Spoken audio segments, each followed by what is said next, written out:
Hello दोस्तों, स्वागत है आपका लक्ष्य आईएएस पीसीएस में। और जैसा कि दोस्तों यूपी पीसीएस, बिहार पीसीएस और उत्तराखंड पीसीएस को लेकर अपना क्रैश कोर्स चल रहा है यूट्यूब पर, बिल्कुल फ्री है सभी लोगों के लिए। और उसमें हम मॉडर्न हिस्ट्री को कवर करा रहे हैं, टॉपिक वाइज टॉपिक, ठीक है नहीं।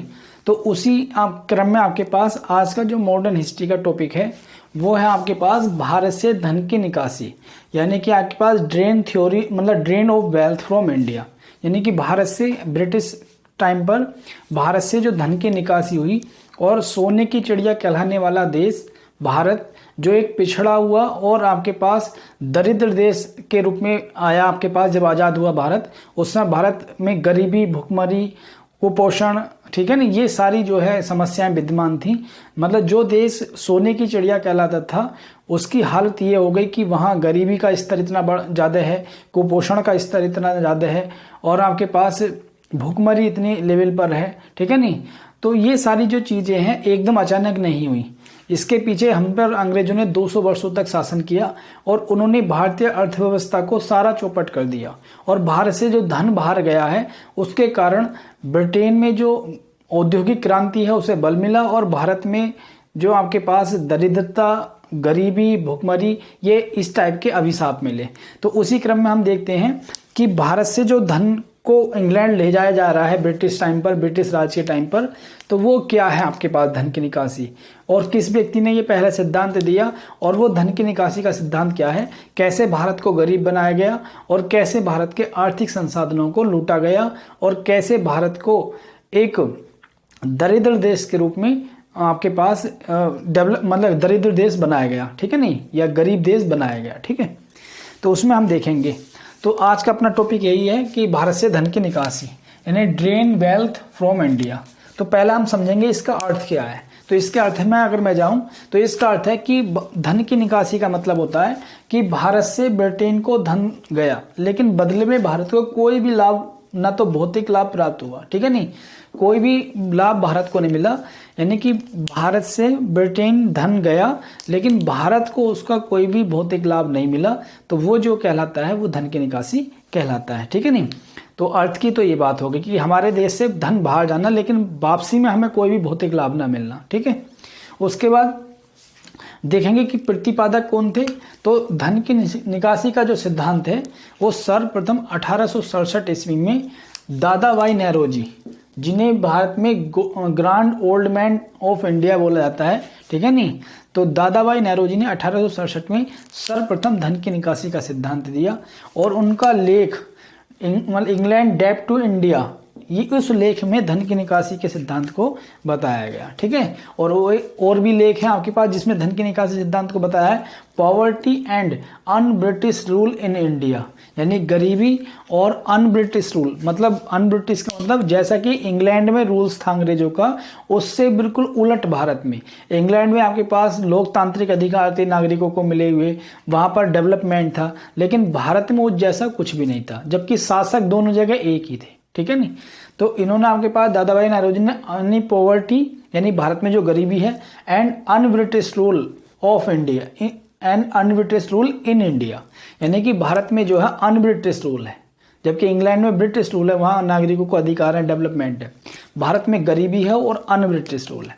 तो ये भी आपके पास लेख दादा भाई नौरोजी ने लिखा।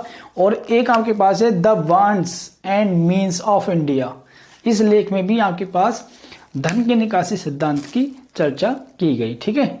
और आपके पास 1896 ईस्वी में कांग्रेस के कलकत्ता अधिवेशन में भी भारत से धन की निकासी के सिद्धांत को ये स्वीकार कर लिया गया 1896 ईस्वी में, ठीक है।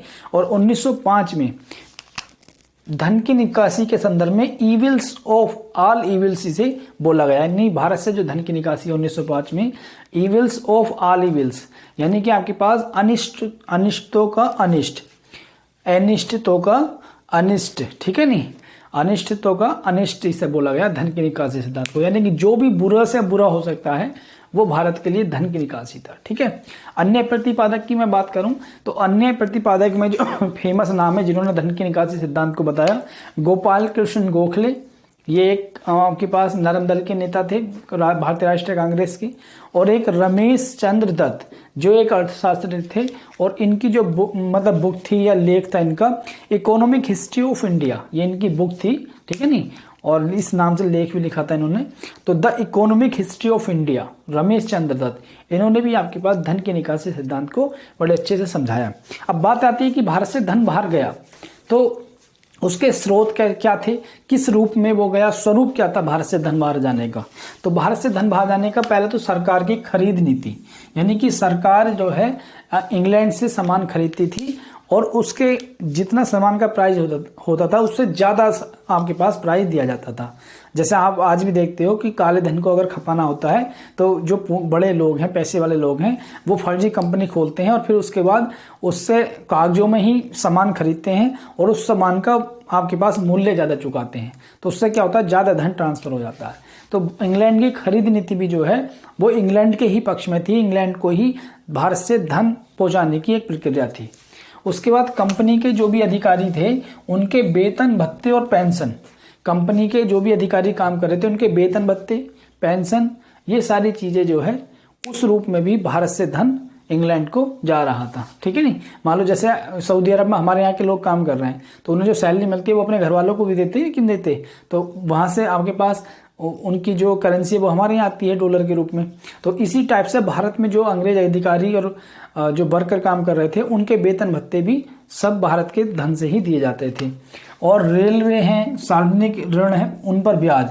रेलवे में भारत में जब रेलवे का विकास किया गया तो वो भारत के लिए नहीं था, वो अंग्रेजों ने अपने हितों से, जो औपनिवेशिक हित थे उनके, कि तैयार माल को ज़्यादा से ज़्यादा मतलब बाजार तक पहुंचाया जाए और सेना के मूवमेंट को तेजी से अपने जो है रेलवे कर सकती है, ठीक है, ताकि किसी प्रकार के विद्रोह को दबाया जाए। तो रेलवे के डेवलपमेंट में जो ब्रिटेन के जो लोग थे उनसे निवेश लिया गया और उन्हें ब्याज पर अच्छा खासा ब्याज दिया गया निवेश पर, ठीक है। तो उस रूप में भी वो धन की निकासी हुई। और क्योंकि उन्होंने काफ़ी खर्च किया, क्योंकि हिसाब लेने वाला तो कोई ना, अंग्रेजी निवेश कर रहे हैं और अंग्रेज ही उसका हिसाब रखते हैं, तो काफ़ी उल्टा सीधा खर्च किया गया और भारत से खूब ब्याज दिया गया। तो भारत का पैसा सब बाहर चला गया ब्याज के रूप में।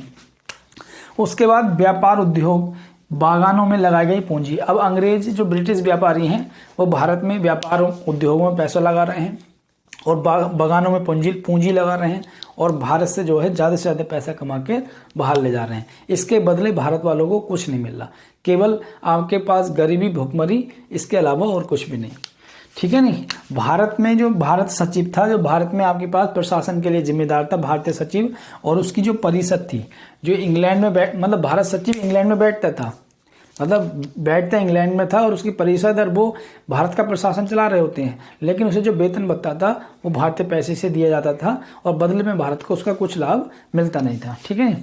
फिर उसके बाद सैनिक और अन्य सामग्री की कीमत, यानी कि ब्रिटेन भारत में बहुत सारी सैन्य सामग्री इंग्लैंड से बनी हुई और अन्य सामग्री भेजता था और उसके मुकाबले जो है बड़ा चढ़ाकर जो उनकी कीमत लेता था, तो उस तरीके से भी धन बाहर चला गया। यानी कि 5 रुपए का पेन है, 25 रुपए में बेचा तो बाकी 20 रुपए जो कमे वो सारा धन भारत का बाहर चला गया। भारत को मिला क्या, कुछ नहीं, ये पेन मिला, वो भी इसका यूज अंग्रेजी कर रहे हैं, ठीक है नहीं। उसके बाद क्योंकि सैनिक सामग्री मंगाई है तो अंग्रेजों ने अपनी सेना के लिए विश्व युद्ध में लड़ना है। पहले विश्व युद्ध में भारत को झोंक दिया गया, भारत के सारे आर्थिक संसाधनों का वहां यूज किया गया, तो उससे क्या हुआ, भारत में गरीब बढ़ी, भुखमरी बढ़ी, अकाल की स्थिति पैदा हुई और भारतीय अर्थव्यवस्था एक ब्रिटिश अर्थव्यवस्था की पिछलग्गू बनकर रह गई, ठीक है। क्योंकि ब्रिटेन में औद्योगिक क्रांति हो रही थी तो वहां पर आपके पास कच्चे माल की जरूरत थी, तो भारत में कच्चे माल को उगाया गया और वहां जो तैयार माल होता था मशीनों का उसे भारत में खपाया गया, ठीक है। तो भारतीय अर्थव्यवस्था और हस्तशिल्प, इससे क्या हुआ, हस्तशिल्प उद्योग चौपट हो गए, उस कृषि पर दबाव बढ़ा, ठीक है नहीं, और भारतीय अर्थव्यवस्था ब्रिटिश अर्थव्यवस्था की पिछलग्गू बनकर रह गई। और उसके बाद 1857 के जो विद्रोह हुए हैं, 1857 का विद्रोह को दबाने के लिए, अफगानिस्तान और चीन के युद्ध को लड़ने के लिए जो भी पैसे खर्च हुए वो सब भारत की धन से ही दिए गए, भारत के खजाने से ही दिए गए। तो ये मैंने आपको कई सारे रूप बताए कि किस रूप में भारत से धन बाहर गया, और ये सभी लोगों को पढ़ना चाहिए कि भारत आज गरीब है, क्यों गरीब है, ठीक है नहीं। हम उसके बिल्कुल बेस में नहीं जाते और तमाम सरकारों को दोष दे रहे होते हैं, लोगों को दोष दे रहे होते हैं। और ये सही भी है, सरकारों का दायित्व भी है। हम 70 साल हमें आज़ाद हुए हो गए, 70 साल से ज़्यादा ही आपके पास, 75 भी हमने जो स्वतंत्रता दिवस मनाया, तो सरकारों का अपना रोल है। लेकिन भारत की जो आर्थिक स्थिति थी अंग्रेजों के टाइम पर, तो उन्होंने वो बिल्कुल अर्थव्यवस्था को चौपट कर दिया। ठीक है, जब आपके पास परिणाम क्या हुए, परिणाम ये हुए कि भारतीय अर्थव्यवस्था एक पिछड़ी हुई अर्थव्यवस्था के रूप में सामने आई। भारत अब केवल कच्चे माल का निर्यातक, जो पहले सोने की चिड़िया कहलाता था, भारत का व्यापार इतना अच्छा होता था, लेकिन अब केवल कच्चा माल भारत से एक्सपोर्ट होता है, तैयार माल आता है और भारत के बाजारों उससे तैयार माल से अट जाते हैं। ठीक है नहीं, और भारतीय हस्तशिल्प उद्योग तहस नहस कर दिया जाता है, भारत के उद्योग तहस नहस कर दिए जाते हैं, जिससे यहाँ पर रोजगार भी पैदा नहीं होता है और लोग गरीबी भुखमरी में जीवन यापन करने को मतलब आपके पास एक प्रकार से मजबूर हो जाते हैं। ठीक है, अधिक राजस्व लिया गया तो किसानों में ऋणग्रस्तता, यानी कि ज्यादा से ज्यादा ब्रिटिश कंपनी ने ज्यादा से ज्यादा पैसा कमाने की कोशिश करी, किसानों पर ज्यादा से ज्यादा कर लगाए गए, आपके पास भू राजस्व बढ़ाया गया विभिन्न भू राजस्व नीतियों के माध्यम से। तो उससे क्या हुआ, किसान गरीब हुआ, उसकी क्रय शक्ति में कमी आई। तो कभी भी आपके पास कोई आपदा आती थी तो अकाल की स्थिति एकदम उत्पन्न हो जाती थी, तो अकाल की स्थिति बनी और सैकड़ों लोग जो है, हजारों लाखों लोग अकाल के बिना मौत के ग्रास हो गए, यानी कि आपके पास अकाल में वो मृत्यु को प्राप्त हो गए। ठीक है, उसके बाद पूंजी के अभाव ने औद्योगिकरण विकास को अवरुद्ध किया। जब हम लोगों के पास पैसा ही नहीं रहा भारतीयों के पास, तो उद्योग में भी आपके पास इन्वेस्ट नहीं कर पाए और सरकार सपोर्ट नहीं कर पाई। ठीक है नहीं, तो औद्योगिक विकास नहीं हुआ, तो बेरोजगारी बड़े लेवल पर, और कृषि ही एक मुद्दा रह गया, और कृषि पे इतना बोझ हो गया कि जहां 2 व्यक्तियों की जरूरत है वहां 4 व्यक्ति लग रहे हैं। और कभी भी अगर खाद्यान्न की प्रॉब्लम हो जाती थी या फिर कभी ऐसी स्थिति आ जाती थी आपदा टाइप, तो लोग भूखे मरने के लिए तत्पर हो जाते थे, यानी तत्पर का मतलब भूखे मर जाते थे, अकाल की स्थिति हो जाती थी। ठीक है नहीं, हस्तशिल्प उद्योग जब आपके पास तहस नहस हो गए और भारतीय अर्थव्यवस्था कृषि और प्लस हस्तशिल्प उद्योग पर निर्भर थी, तो वो सारी अर्थव्यवस्था चौपट हो गई भारत की। और ब्रिटेन का औद्योगिकरण हुआ। ब्रिटेन में आपके पास औद्योगिकरण की प्रक्रिया चल रही थी, वहाँ मशीनीकरण हो रहा था और भारत से कच्चा माल जाता था, तैयार माल वहाँ से आता था, भारत में खपता था, तो वहाँ का उद्योग बढ़ा, उनकी समृद्धि बढ़ी, उनका डेवलपमेंट बढ़ा। और हम लोग केवल क्या हुआ, ब्रिटेन की अर्थव्यवस्था की पिछलग्गू अर्थव्यवस्था बनकर रह गई भारत।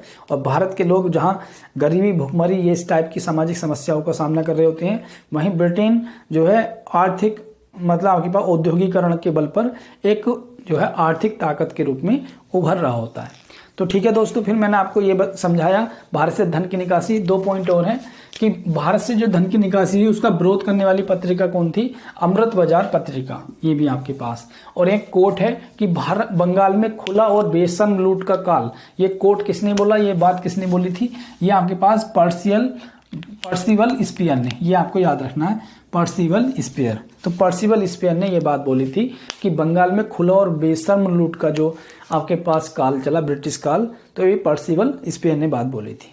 तो ठीक है दोस्तों, फिर आपके पास मैंने आपको अच्छे से सारी चीजें करा दी कि धन की निकासी का अर्थ क्या है, उसका स्वरूप क्या है, उसके परिणाम क्या हुए, इन सारी चीजों को, और प्रतिपादक कौन थे, मैंने आपको बताया।